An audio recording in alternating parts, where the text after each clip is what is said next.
करुणा रे सगे करुणा रिमझिम recording studio Simri बत्तियापुर। माँ जानकी सीरीज प्रेजेंट।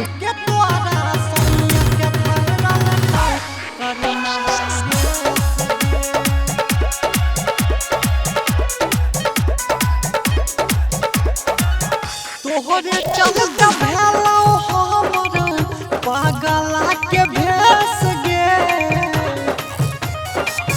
तोहरे चलता भेलो हमर पागला के भेस गे गे तोरा सोइया के धरल तौ करुणा वायरस गे गे तोरा भतरू के धरल तौ करुणा वायरस गे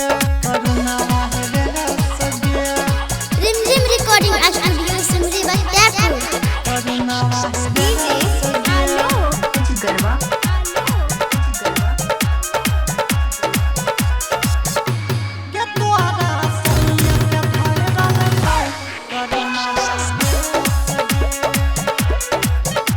माँ जानकी सीरीज प्रेजेंट। जहिया से हमरा से नोई ना लड़इले कि कहियो छौरी ला भरिया धरइले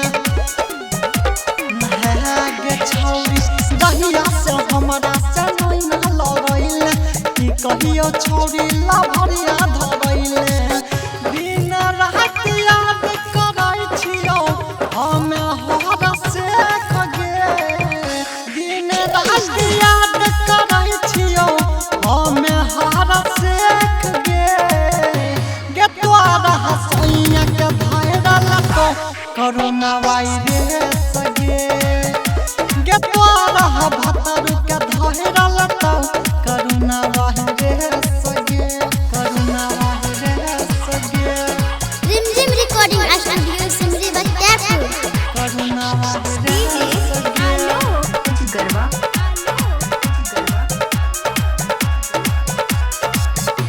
गे तोरा सोइया के धरल तो करुणा माँ जानकी सीरीज प्रेजेंट। राजा भपटिया के छौरा वकीलियल बेला